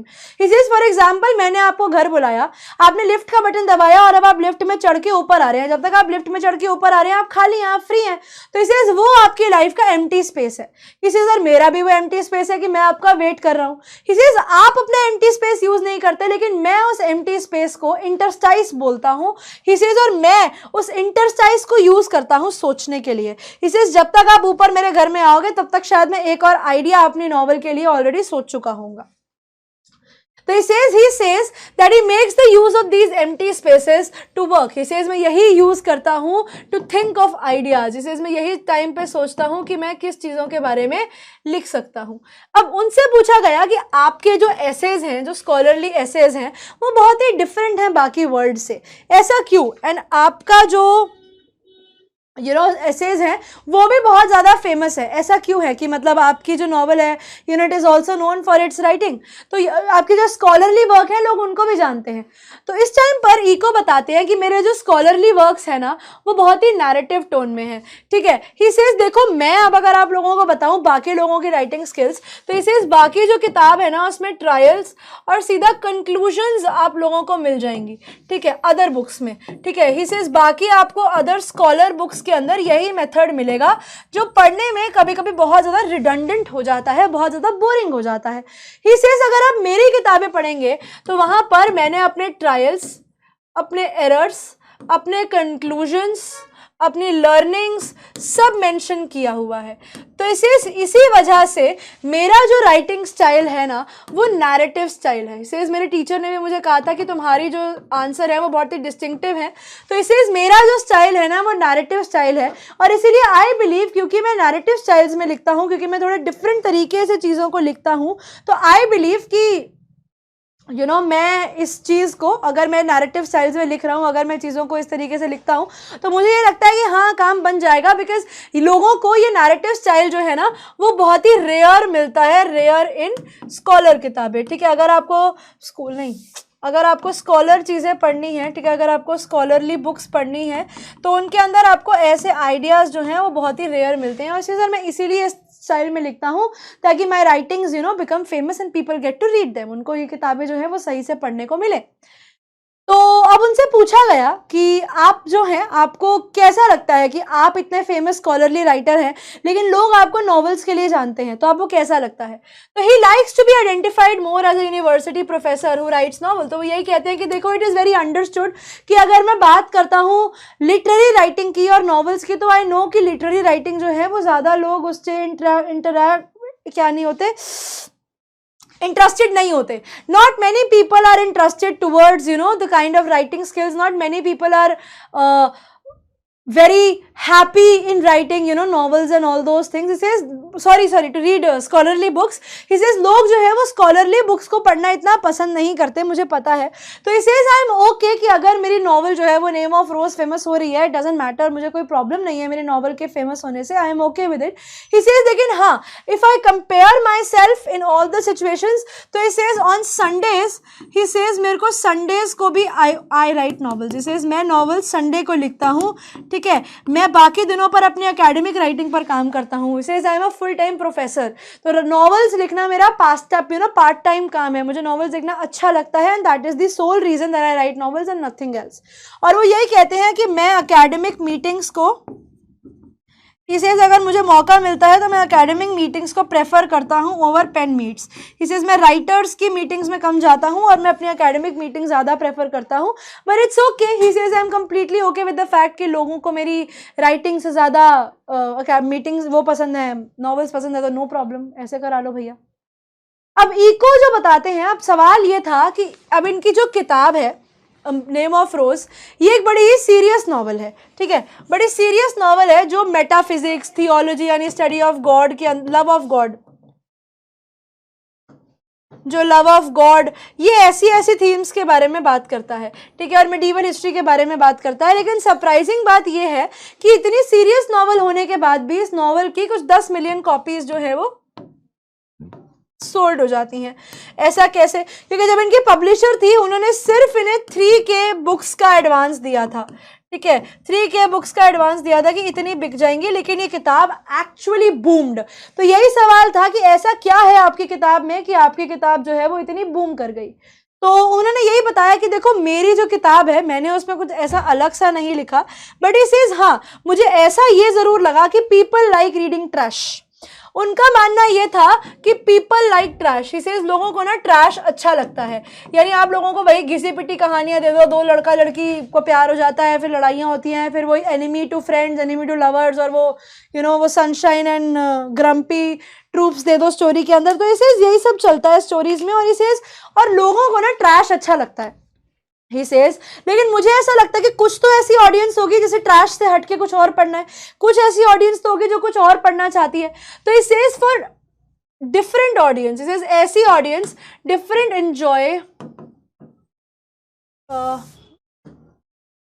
enjoy a difficult read. He says मैंने ये नॉवल उन लोगों के लिए बनाई थी जो इस ट्रैश को पढ़ना पसंद नहीं करते, जो कुछ डिफिकल्ट चीज पढ़ना चाहते हैं कि थोड़ा दिमाग लगाना पड़े नॉवल को समझने में. He says मैंने ऐसे लोगों के लिए नॉवल बनाई कि ऐसे लोग उस नॉवल को पढ़ सकें और उनको वो लोग उस नॉवल को एंजॉय कर सके. तो इसे बिकॉज लोगों को डिफिकल्ट रीड नहीं मिलता है और मैं वही देना चाहता था. He says and I got to know कि many people enjoy reading that novel.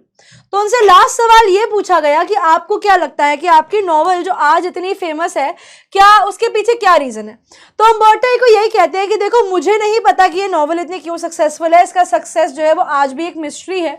लेकिन मुझे जरूर ऐसा लगता है कि ये नॉवल अगर आज से 10 साल बाद या 10 साल पहले लिखी होती तो शायद ये नॉवल इतनी फेमस नहीं होती. तो बच्चे ये आपके प्रेजेंट सिनारियो पर भी डिपेंड करता है.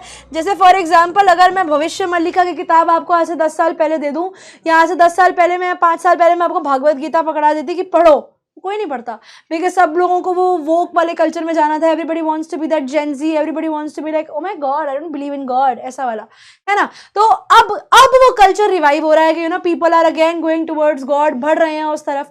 तो कभी कभी वो तुम्हारे आसपास का करंट सिनेरियो भी होता है जिससे वजह से तुम अट्रैक्ट होकर या जिस चीज से तुम अट्रैक्ट होकर कुछ चीजों को करते हो. जैसे यहाँ पर हम लोगों ने देखा कि लोगों को उस समय पर ये फील्ड पसंद आई पढ़ने के लिए, इसीलिए लोगों ने उस समय पे इनकी किताबों को पढ़ना काफ़ी पसंद किया. ठीक है, अब देखते हैं बच्चे इस पर हमारा सवाल. Why did Umberto Eco prefer himself to be called an academician rather than a novelist? वो अपने आप को academician क्यों बोलना चाहते थे over a novelist? तो बच्चे क्योंकि although उन्हें novelist के फॉर्म में फेम मिला है, वो हमेशा अपने आप को अपने academic community के साथ ही एसोसिएट करना पसंद करते थे, क्योंकि उनका नॉन फिक्शनल वर्क जो है उनकी जिंदगी के पहले 50 साल में उन्होंने यही किया है। उन्होंने अपनी पहली novel at the age of 50 लिखी है एंड वो यही कहती है कि मैं अपने आप को एकेडमिक कम्युनिटी के साथ ज़्यादा ज्वाइन करता हूँ एंड मैं दूर रहता हूँ थोड़ी फिक्शन मीटिंग्स से, और मैं सिर्फ लिखना पसंद करता हूँ only when he was not pursuing some scholarly work. He says a novel, I am a Sunday writer, ठीक है, ही सेज मैं एक संडे राइटर हूँ भैया, मैं सिर्फ संडे नॉवल लिखता हूँ, यानी मैं सिर्फ उन्हीं दिनों पर नॉवेल्स लिखता हूँ जब मुझे पता है कि मेरे पास फ्री टाइम है। जब मेरे पास फ्री टाइम नहीं है तो मैं नॉवेल्स नहीं लिखता। Why do most celebrity writers, specifically बच्चे writers, ठीक है, ये इंटरव्यू देना क्यों पसंद नहीं करते थे? हमारे में तो पैप्स को बुलाया जाता है कि पैप्स आओ और इंटरव्यू लो, लेकिन राइटर्स क्यों नहीं वो बनना चाहते? बिकॉज अगर आप नोटिस करो, Saul Bellow, Dennis Brian, H.G. Wells, Lewis Carroll, Rudyard Kipling, तो ये सब लोग राइटर्स हैं।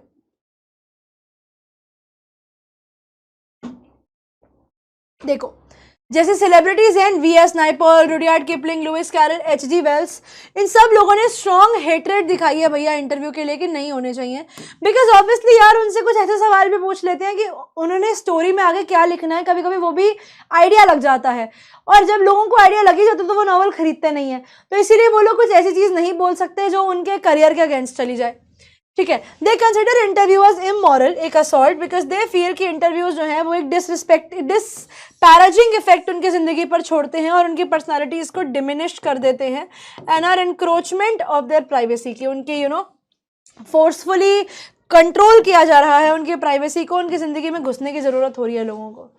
State the reason for the huge success of the novel The Name of Rose. तो बच्चे there is no one reason for the huge success of The Name of Rose. Umberto himself calls it his success a mystery. उन्हें भी नहीं पता कि कैसे successful हो गई। It is possible कि ये जो डिटेक्टिव स्टोरी है वो मेटाफिजिक्स में, थियोलॉजी में, मिडीवल हिस्ट्री में, एस्थेटिक्स में, इन सब हिस्ट्रीज में जा रही थी और रीडर्स जो थे उस टाइम के अंदर उस चीज़ों को पढ़ना पसंद कर रहे थे। It was most appropriate because ये ना तो आज से 10 साल पहले ना आज के 10 साल बाद फेमस होती, and people were actually craving for a difficult read. लोग ट्रैश पढ़ पढ़ के थक चुके थे, एंड उस समय पे the name of rose was one such book जो एक्चुअली उन्हें अच्छी चीज़ें पढ़ने में हेल्प कर रही थी। Now going ahead with the last question of this topic and moving ahead to the other one. What drawbacks of interviews have been pointed out by Lewis Carroll? तो जो ल्यूइस कैरल हैं वो interview के कौन से drawbacks को दिखाती हैं? तो बच्चे ल्यूइस कैरल कंसिडर करती हैं इंटरव्यू को एक अनवारंटेड इंट्रूजन जो इमोरल है, and it is a offence against the person, कि जिसके साथ भी हो रहा है उसके लिए वो एक क्राइम है। He shunned the interviews for being the fear of being projected as larger than life. He says मैं ionized नहीं होना चाहता, I don't want to be idealized, I don't want to be that like the person है कि मेरी पूजा करो, मेरे को मानो। He says नहीं, I am not that kind of a person, और मुझे नहीं चाहिए ये सब। His vehement refusal, यानी उनका जो strong refusal है towards interviews enabled him to keep his fans as well as interviews at an arm's length, यानी far away, not far away but away from him। और इन्हीं चीज़ों से वो थोड़ा सा बाकी आसपास के लोगों से और इन सब चीज़ों से दूर था, ठीक है, दूर थे। समझ में आया? I hope this chapter is clear to you बच्चों. Now we'll be moving ahead to the second chapter that is called Going Places by A.R. Barton. A very very interesting chapter और मज़ा आ जाएगा इसको सुन के। तो बच्चों अब देखते हैं going places bye A.R. Barton. जैसा कि मैंने कहा बड़ा ही इंटरेस्टिंग चैप्टर है, तो क्या इंटरेस्टिंग है इस चैप्टर में वो देखते हैं। तो बच्चे बेसिकली गोइंग प्लेसेस जो है ना वो एक ड्रीम जर्नी है एक एडोलेसेंट की, बेसिकली एक टीनेजर की जिसका नाम है सोफी, ठीक है। It is natural for youngsters to indulge in fantasising, और ये बहुत कॉमन है कि हमारी जनरेशन जो है भैया वो अपने डेलुलू में जीती है और अपनी हीरो वर्शिप करती है। जैसे अभी भी आप लोगों ने रिसेंटली देखा होगा कि देखिए आई बिलीव कि हीरो वर्शिप नहीं होनी चाहिए। आप अपने एक्टर्स एंड एक्ट्रेसेस को आइडलाइज करते हैं, बहुत अच्छी चीज़ है, बट वर्शिप वाला पॉइंट नहीं आना चाहिए। तो बेसिकली होता क्या है, जो यंगस्टर्स होते हैं बच्चे वो इंडल्ज करते हैं अपने आप को in fantasising and hero worship when they are on the verge of forging ahead in life. जब उन्हें जिंदगी में आगे बढ़ना चाहिए तब वो इन सब चीज़ों में टाइम वेस्ट कर रहे होते हैं and choosing a career for themselves. They idealise successful people and dream of following their footsteps. तो कभी कभी हम लोग क्या करते हैं, सक्सेसफुल पीपल को आइडियलाइज करने लगते हैं और उनके फुटस्टेप्स पर चलने लगते हैं। Their dreams drive them away from the harsh realities of life. और ये जो बच्चे उनके ड्रीम है, ये जो उनका मेक बिलीव वर्ल्ड है, ठीक है, ये जो उनका मनगढ़ंत बनाई हुई दुनिया है ये इन्हें हार्श रियलिटीज ऑफ लाइफ से दूर ले जाता है। But when this fact dawns upon them, जब उन्हें ये चीज समझ में आती है कि वो लोग मनगढ़ंत दुनिया में ज्यादा रह रहे थे और रियलिटी से दूर थे, तब उनके लिए वापस अपनी जिंदगी के उन्हीं तौर तरीकों पर आना बहुत ही मुश्किल हो जाता है। जैसे यहाँ पर बच्चे हम एक बच्ची की स्टोरी देखने वाले हैं जिसका नाम है सोफी। सोफी के साथ ऐसा क्या होता है भैया कि वो बेचारी बड़ी दुखी हो जाती है। तो स्टोरी कुछ ऐसे शुरू होती है बच्चे कि सोफी जब स्कूल से आ रही थी तो सोफी ने अपनी फ्रेंड जैंसी को बताया अपने सपने के बारे में, कि वो बताती है घर आते आते कि तुझे पता है कि मैं ना एक बुटीक ओन करना चाहती हूँ, जब मैं स्कूल छोड़ दूंगी, जब स्कूल खत्म हो जाएगा तो मैं क्या करूंगी, मैं एक बुटीक खोलूंगी। अब यहाँ पर बच्चे सोफी जो है ना वो बहुत ही ड्रीमी और बहुत ही डेल्यूजनल लड़की है। ठीक है, डेल्यूजनल, बहुत ही डेल्यूजनल लड़की है, अपने डेलुलू में रहती है, उसका सलूलू उसे नहीं मिलता है। While on the other hand बच्चे हमारे पास कैरेक्टर है जैंसी जो बहुत ही रियलिस्टिक है, ठीक है, बहुत ही प्रैक्टिकल है। उसे पता है कि उसकी दोस्त जो है उसके साथ ऐसा कुछ भी नहीं हो सकता, बिकॉज एक तो वैसे ही वो थोड़ी सी मॉडेस्ट फैमिली से आती है और उन लोगों को बहुत पैसा चाहिए होगा बुटीक खोलने के लिए जो उनके पास नहीं है। तो उसने अपने दोस्त को बिल्कुल क्लियरली बोला कि तुझे पता है हम लोग ऐसा नहीं कर सकते। सोफी ने बोला कि नहीं नहीं यार मैं कर लूँगी, पैसे मैनेज करना कोई बहुत बड़ी बात तो है नहीं। तो यहाँ पर जैंसी ने उसे रियलिटी चेक दिया और उसे बोला कि तुझे क्या लगता है कि तू जो चाहे वो कर सकती है। उसने बोला ऐसा नहीं हो सकता कि whatever you want to do, ऐसा नहीं चलती भैया दुनिया। और वो उसे बताती है कि तुझे बहुत टाइम लग जाएगा इतना पैसा सेव करने के लिए, because that is not an easy task. ठीक है, it would take a long time to save so much. मगर सोफी ने बोला कि देख भैया मैं तो सपने छोड़ूंगी नहीं और मैं जैसे जैसे करके अपनी सेविंग्स जो है वो कर लूंगी। इसे चल ठीक है, मैं अभी बुटीक नहीं खोलती, मैं काम करूंगी, मैं किसी मैनेजर की पोजीशन पे चली जाऊंगी, मैं मैनेजर बन के काम कर लूंगी तो मुझे बहुत सारा पैसा जो है वो मिल जाएगा। अब बच्ची कहानी ये आती है कि भले ही वो मैनेजर बन जाए, भले ही वो किसी ऐसे लेवल के ऊपर चली जाए जहां पर वो बहुत पैसा कमा सकती है, लेकिन आपको इंस्टेंटली तो नहीं होता ना ये चीज़ पॉसिबल। ठीक है, इंस्टेंटली तो बच्चे आप लोग नहीं बन सकते ना, इंस्टेंटली तो आप मैनेजर नहीं बन सकते। तो यहाँ पर जानसी जो है वो अपनी रियलिटी उसको बताती है और जानसी बोलती, अब सोफी को कहती है कि देख बहन we are earmarked for biscuit factory. ठीक है, वो कहती है कि तेरे को पता है we are earmarked for biscuit factory. वो उसे कहते हैं कि तू जो बड़े बड़े सपने देख रही है ना इनमें से कुछ भी सच नहीं होने वाला, क्योंकि हमारी फैमिली ने हमें बिस्किट फैक्ट्री में ही काम कराना है और हम लोग वही करेंगे, तो तू मत सोच इन सब चीज़ों के बारे में। जानसी उसे बताती है कि जो सब कुछ तो सोच रही है ना वो नहीं होगा, because you can not get the manager's position right away. तुझे मेहनत करनी पड़ेगी, you have to climb that corporate ladder in order to become the manager. तो सोफी फिर बोलती है कि चल ठीक है मैं मैनेजर नहीं बनूंगी, मैं एक काम करती हूँ, मैं बुटीक खोलना है ना तो मैं मैरी क्विंट जैसा बुटीक खोल लेती हूँ। ठीक है, तो उसने बोला कि मैं भैया एक काम करती हूँ। Okay, Sophie again starts dreaming of her boutique which she thinks would be the best in the kind of the city. वो कहती है और फिर अपने ड्रीम के बारे में कि भैया मेरा बुटीक पूरे शहर का सबसे बेस्ट बुटीक होगा। लेकिन जानसी को पता है कि उसकी दोस्त जो है वो सपने बना रही है, knows that they are earmarked to work in the biscuit factory. उसको पता है कि अल्टीमेटली काम बिस्किट फैक्ट्री में ही करना पड़ेगा और कुछ नहीं हो सकता। She wishes that Sophie would not be carried away by her pipe dreams. अब ये उसकी रियल फ्रेंड थी क्योंकि ये उसका भला चाहती थी और वो यही सोचती थी कि ये अपने पाइप ड्रीम की वजह से, अपने मन में बनाए हुए ड्रीम्स की वजह से थोड़ा कैरिड अवे ना हो जाए और जिंदगी की रियलिटी को समझे। She wants her to be sensible and practical. वो चाहती है कि वो जिंदगी में सेंसिबल रहे, थोड़ी सी प्रैक्टिकल रहे और चीज़ों को बहुत ही ध्यान से सोच समझ के करती जाए। सोफी लेकिन एकदम ही अड़ी हुई है अपनी बात के ऊपर, वो मानने को तैयार ही नहीं। सोफी रिफ्यूजेस टू बज। सोफी कहती है कि देख भैया मैं तो चेंज करूंगी नहीं, मुझे तो खोलना है बुटीक, वो मैं खोल के रहूंगी। और वो कहती है कि चल अगर मैं बुटीक नहीं खोलती मैं काम करती हूँ, मैं एक्ट्रेस बन जाऊंगी। अगर मैं एक्ट्रेस भी नहीं बनी तो मैं एक फैशन डिजाइनर बन जाऊंगी ताकि मुझे वो पैसा मिल सके और अल्टीमेट गोल तो मेरा बुटीक खोलना है, वो तो मैं कर ही लूंगी। तो वैसे तो बेटा हम यहाँ पर सोफी को दो तरीकों के काइंड ऑफ पर्सन बोल सकते हैं। एक तरफ तो हम ये कह सकते हैं कि सोफी जो है बच्चे वो बहुत ज्यादा एम्बिशियस है। ठीक है, वो उसके दिमाग में एक गोल है। ठीक है, वो गोल ओरिएंटेड है, अब उस गोल तक पहुंचने के लिए उसे कुछ भी करना पड़े वो करेगी। लेकिन साथ ही साथ बच्चे वो थोड़ी सी डिल्यूजनल भी है क्योंकि वो ये चीज नहीं समझ रही कि अगर आपको इतना पैसा कमाना है तो उसके लिए आपको उस तरीके की मेहनत भी करनी पड़ेगी। अब उतने में सोफी और जानसी जो है वो सोफी के घर के बाहर पहुंचते हैं।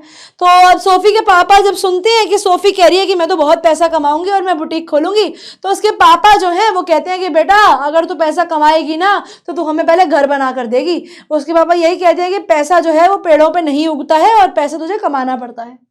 Father wishes she would buy a decent house for the family, और वो कहते हैं कि सुन, अगर तू पैसा कमाएगी तो पहले तू घर वालों के लिए घर बनवाएगी, अगर तेरे पास एक्चुअली बिग मनी आ जाता है तो।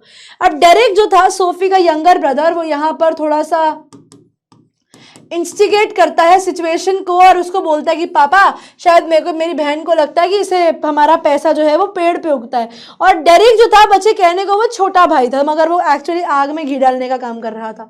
अब जो मदर है वो रियलाइज कर रही है कि you know this is the usual scene in our house, ठीक है। उन्हें पता है कि यूजुअल सीन है बिकॉज यहाँ पर घर के अंदर जनरली सोफी वर्सेस फादर होता है घर के अंदर, क्योंकि फादर जो है बच्चे वो बहुत ही प्रैक्टिकल है, बहुत ही समझदार है, वाइज है, और सोफी उतनी ही बड़ी पागल है, अपने मनगढ़ंत कहानियों में जीती है।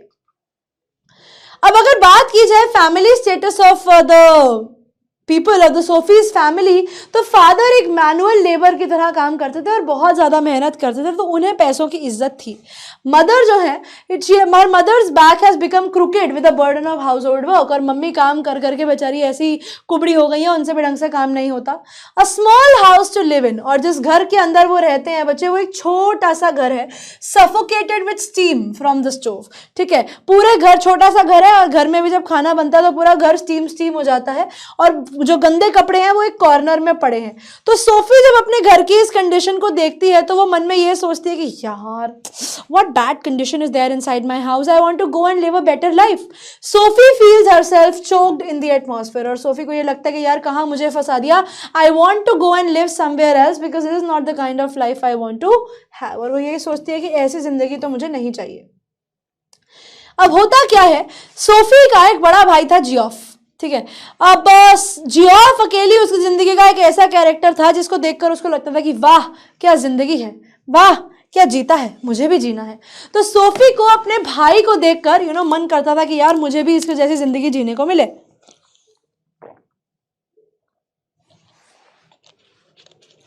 क्योंकि सोफी के भाई को स्कूल छोड़े हुए ऑलरेडी 3 साल हो चुके हैं। सोफी यहाँ पर जियोफ जो है has been 3 years out of the school now, Geoff को स्कूल छोड़े हुए 3 साल हो चुके हैं और अब वो एक अप्रेंटिस मैकेनिक, बेसिकली एक हेल्पर मैकेनिक के तौर पर काम करता है। और बच्चे जो उसका ऑफिस है वो फार ऑफ प्लेस में है, यानी इनके घर से थोड़ा सा दूर है। और जो ये इनका भाई है ना, ये बड़ा ही इंट्रोवर्ट कैरेक्टर है, ठीक है। इंट्रोवर्ट कैरेक्टर होने का मतलब ये हो गया कि इसका भाई जो था वो ज़्यादा बात नहीं करता था किसी से। एन एनिग्मेटिक कैरेक्टर, बहुत ही ज़्यादा चार्मिंग और बहुत ही ज़्यादा अट्रैक्टिव कैरेक्टर था वो सोफी के लिए, ठीक है। He has a closed side to his personality, यानी वो एक इंट्रोवर्ट कैरेक्टर था, मतलब ज़्यादा उसकी ज़िंदगी के बारे में किसी को नहीं पता था। A man of few words, और वो कहते हैं उसके मुंह से तुम्हें शब्द ऐसे निकालने पड़ते थे जैसे तुम ग्राउंड में से स्टोन निकाल रहे हो। और सोफी उसके साइलेंस से बहुत ज़्यादा जलती थी, ठीक है, क्योंकि she used to wonder the kind of wonder is life, ठीक है। वो सोचती थी कि यार ये कैसी जिंदगी जी रहा है, इसकी जिंदगी में क्या हो रहा है, what must be happening in his life, मतलब she was very curious to know, ठीक है। वो बहुत ज़्यादा क्यूरियस थी ये चीज़ों को जानने के लिए कि उसके भाई की जिंदगी में क्या चल रहा है, ठीक है। She feels that his brother has a world जो उसने आज तक विजिट नहीं किया है, and she was fascinated by his world of dream because क्योंकि वो उस जगह पर कभी गई नहीं थी। तो हमारी जिंदगी में बच्चे जिस तरीके से सोफी है, हमारी जिंदगी में भी कभी कभी फ्रीडम एक फॉरबिडन फ्रूट जैसा हो जाता है। फॉरबिडन फ्रूट का मतलब ये होता है जैसे एडम एंड ईव को फ्रूट खाने को मना किया गया था, लेकिन जिस चीज़ के लिए इंसान को मना कर दिया जाए इंसान को वही चीज़ करनी होती है, उसे खुड़क हो जाती है वही चीज़ करने की। बिल्कुल वैसे ही यहाँ पर सोफी के लिए वो जो फ्रीडम है, क्योंकि उसके पापा ने जियोफ को मना किया था कि सोफी को अपने साथ लेकर मत जाइयो because Sophie is still very young. तो ये जो पूरी बात है कि सोफी अपने भाई के साथ नहीं जा पाती है, तो भाई जो फ्रीडम एंजॉय करता है, भाई जो जिंदगी एंजॉय करता है, वो सोफी के लिए एक फॉरबिडन फ्रूट जैसा है जिसको वो खुद एंजॉय करना चाहती है। तो सोफी के मन में भी एक वो लॉन्गिंग है, एक वो इच्छा है कि वो भी जाए, इंटरेस्टिंग लोगों को मिले, जिसे जो उसे लगता है उसकी भाई की जिंदगी का पार्ट है। तो बेसिकली उसको ये लगता है कि भैया जो मेरे भाई की जिंदगी है ना वो बहुत ही हैपनिंग लाइफ है और मुझे भी वो हैपनिंग लाइफ जीनी है, ठीक है। She wants to be admitted more deeply into her brother's affection. वो ये बेसिकली चाहती थी कि भाई इतना चुप ना रहे, भाई के मन में जो भी चल रहा है भाई कम से कम आकर मुझसे तो बात करे। लेकिन पापा जो थे वो इस चीज को रिस्ट्रिक्ट करते थे, वो कहते थे कि नहीं तू कभी भी अपनी बहन को अपने साथ लेकर नहीं जाएगा, क्योंकि सोफी अभी बहुत यंग है इन सब चीजों के लिए। सोफी बहुत इम्पेशेंट है क्योंकि ऑब्वियसली यंगस्टर है और उसको भी वो खड़ा कहे कि भैया मुझे भी जिंदगी जीनी है, I also want to live that life. तो Sophie is impatient to enter this vast world and she feels herself at home in the romantic world. तो अपने भाई के वो रोमांटिक वर्ल्ड में कि भैया भाई जिंदगी जी रहा है, मुझे भी वो जिंदगी जीनी है, शी फील्स कि I am made for this kind of world. अब ऐसे ही वो इमेजिन करती थी अपने आप को अपने भाई के साथ कि भाई के साथ वो बैठी है, उसने येलो कलर की ड्रेस पहनी हुई है और पूरी दुनिया जब आते हैं तो वो लोग ऐसे करके ताली बजाते हैं कि आइए आइए आप ही का इंतजार था, स्वागत है स्वागत है। और उसको ये लगता है कि उसे कपड़े, जब उसने कपड़े पहने होंगे और उसके बाल ऐसे हवा में उड़ रहे होंगे और बाइक पे वो अपने भाई के साथ जा रही होगी और गाना गा रही होगी, उड़ती ही फिरूं इन हवाओं में कहीं। लेकिन ऑब्वियसली सच तो हो नहीं सकता। तो ऐसे ही सोफी ने अपने भाई के कॉन्फिडेंस को गेन करने के लिए, भाई का ट्रस्ट जीतने के लिए, भाई की जिंदगी में और घुसने के लिए सोफी ने बनाई एक कहानी। सोफी ने उसे बताया कि वो डैनी कैसी से मिली है। अब ये डैनी कैसी कौन है भैया? डैनी कैसी एक आयरिश फुटबॉल प्लेयर था, ठीक है। डैनी कैसी कौन था? डैनी कैसी एक आयरिश फुटबॉल प्लेयर था। और सोफी उसे बताती है कि मैं जियोफ, तुझे पता है मैंने उसे आर्केड में और मैं उसे प्ले जोन में मिली थी और मैं उसको देखकर एकदम खुश सी हो गई। और उसका भाई कहता है कि जा जा चल चल चल चल अबे तू कहाँ से मिलकर आई होगी उसे। सोफी कहती है कि नहीं नहीं भाई मैं सच बोल रही हूँ, मैं ना आज उसको रॉयसेस पे मिलकर आई हूँ। और वो सारी कहानी उसका, अब अपने भाई को विश्वास तो दिलाना है। अब अपने भाई को विश्वास दिलाने के लिए वो उसकी फिजिकल अपीयरेंस के बारे में बताती है कि उसके मस्त मस्त दो नैन मेरे दिल का ले गए चैन, मेरे दिल का ले गए चैन उसके मस्त मस्त दो नैन, ठीक है। और बताती है कि वो बड़ा स्मार्ट लग रहा था। ओ माय गॉड उसकी चार्मिंग स्माइल, उसकी हंसी देखकर तो मैं अगर कहूँ तुम सा हंसी कायनात में नहीं है कहीं। तो वो इस तरीके से उसके झूठी झूठी डिटेल्स बनाती है कि वो बहुत ही स्मार्ट था, बड़ी आंखें सुंदर थी, बड़ी चार्मिंग स्माइल थी एंड लाइक अमेजिंग सुपर। और वो पूरी कहानी बनाती है ताकि उसका भाई जो है वो मान जाए कि हाँ ये सच में इसको मिल के आई है, जबकि ऑब्वियसली वो नहीं मिलकर आई थी। अब जियोफ जो था ऑब्वियसली उसे अपनी बहन की बात में विश्वास नहीं हुआ, तो उसने पापा को बता दिया कि पापा झूठ बोल रही है, आपकी लड़की डैनी कैसी से मिलकर आई है। अब पापा ने और भाई ने दोनों ने उसकी स्टोरी को वेव ऑफ कर दिया कि भैया ये तो मनगढ़ंत कहानियां बनाती है।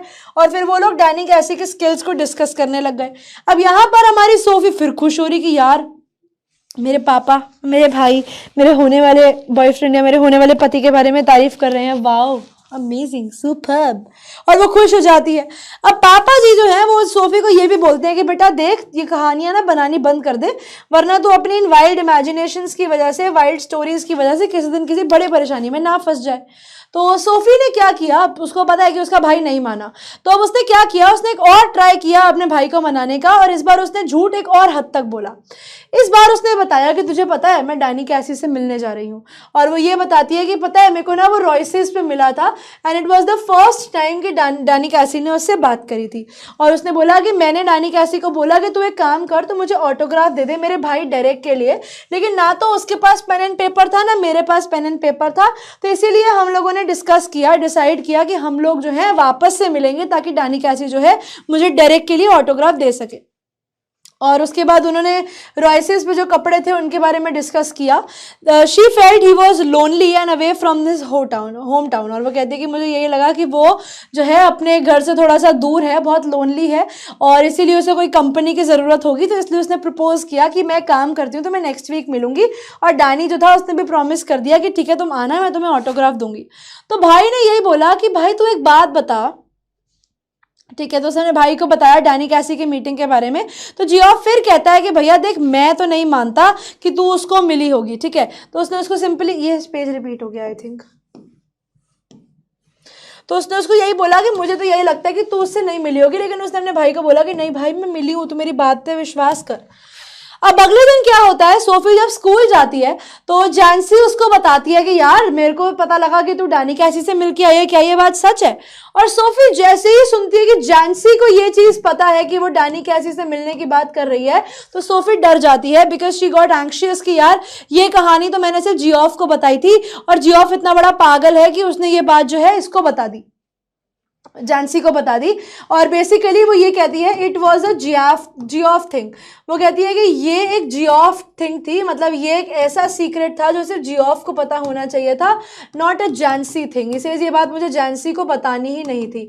अब कहानी ये थी बच्चे कि सोफी का मानना ये था कि जानसी जो है वो जानती तो है कि सोफी कैसी है, और सोफी का मानना ये था कि जानसी जो है ना वो एक गॉसिप मॉन्गर है, वो चुगलखोर है, चुगलीखोर है, और लोगों को जाएगी और चुगलियां करेगी और कल तक पूरे शहर को पता होगा कि सोफी और डानी कैसी मिले थे और उसका झूठ पकड़ा जाएगा। तो अपने आप को बचाने के लिए वो अटेम्प्ट्स करती है अपनी बात को कवर करने के लिए, बट नहीं कर पाती। और वो जानसी को बोलती है कि हाँ मैं उस सेलिब्रिटी से मिली थी, मगर तुम ना प्लीज किसी को बताना मत, वरना ना मेरे घर के बाहर लाइन लग जाएगी लोगों की पूछते हुए कि तू डानी कैसी से मिली थी। ओ माय गॉड। तो वो कहती है बस ये मत करना, उनको नहीं पता लगना चाहिए कि मैं डानी कैसी से मिली थी। Jansie knows Sophie is romantic nature, Jansie को पता है कि सोफी कैसी रोमांटिक नेचर की है, कैसा सा उसका नेचर है, और उसकी बात मानने को रिफ्यूज कर देती है। सोफी को बड़ा एम्बैरेस लगता है कि जो उसकी बनी बनाई स्टोरी है वो जियोफ के लिए थी, जानसी के लिए नहीं, लेकिन धीरे धीरे उसका सच बाहर आने लगा है।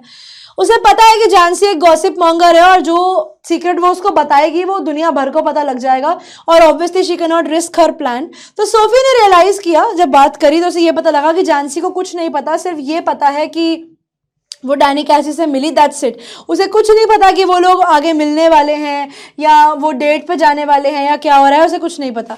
And she was very happy कि उसके भाई ने उसके जो है सच्चाई जो है वो सबके आगे नहीं रखी है, उसके भाई ने इसे थोड़ी बहुत ही बात करी है, पूरी कहानी नहीं बताई। अब अगले दिन हमारी वो कवर करती है बोल करके it was all incidental, oh my God it just happened, ऐसे करके बोला और बात खत्म कर दी। और वो एक्सप्लेन करती है कि मैंने डैनी का ऑटोग्राफ मांगा लेकिन मैं वो नहीं मांग पाई क्योंकि उसके पास पेन नहीं था, पेपर नहीं था, तो बात खत्म हो जाती है। और जानसी से श्योर करती है कि ओह माय गॉड सोफी तू टेंशन मत ले सोफी, मैं किसी को भी नहीं बताऊंगी, यू कैन ट्रस्ट मी, और ये बोलकर वहां से वो चली जाती है। अब होता क्या है बच्चे, सोफी अब यही सोचती है कि वो अपने फैमिली मेंबर्स को कैसे एक second, wait a second, okay. अब होता क्या है, हमारी सोफन जी जो हैं वो क्या करती हैं, वो कैनाल के कॉर्नर पे जाती हैं, ठीक है, वो प्लान करती हैं कैनाल कॉर्नर पे अपनी मीट। वो इमेजिन करती हैं कि यहाँ से अगर पानी बह रहा है और इधर अगर बैठने की जगह है बच्चे, तो यहाँ पर एक बेंच है और बेंच के ऊपर इधर एक वो है स्ट्रीट लाइट है और यहाँ पर वो बैठे हुए हैं। तो बेसिकली बच्चे वो एक रोमांटिक कॉर्नर पर जाकर, ठीक है, एक सेक्लूडेड एरिया में जाकर, एक खाली एरिया में जाकर वेट करती है डानी कैसी का, इस उम्मीद में कि डानी कैसी वहां पर आएगा। थोड़ी देर बीतती है और थोड़ी देर बीतती है और थोड़ी देर बीतती है, धीरे धीरे धीरे सोफी को रियलाइज होने लगता है कि डानी कैसी नहीं आ रहा। और बच्चे ये वो पार्ट ऑफ स्टोरी है जब हमारी सोफी जो है वो अपने झूठ को अपना ही सच मानने लगती है and she starts to think यार डैनी कैसी नहीं आया, यार I am feeling very bad, why did Danny Casey did not come. तो she felt very very bad and very very dejected कि यार डैनी कैसी को आना चाहिए था लेकिन डैनी कैसी नहीं आया। और धीरे धीरे she accepted the fact that Danny won't come, और वो मान जाती है इस चीज को कि भैया डैनी जो है वो आने वाला नहीं है। अब वो घर जाएगी, उसके अलावा क्या करे। अब Sophie wonders how she will face her family members. अब वो आते हैं तो यही सोचती है कि यार मैं अपने खानदान को कैसे समझाऊंगी, स्पेशली जब सब लोगों ने मना किया था कि नहीं आएगा डैनी कैसी नहीं आने वाला। And she says especially when no one believed what she had said, कोई मानेगा ही एक सेकंड, क्या हो जाता है मेरे गले को बार बार।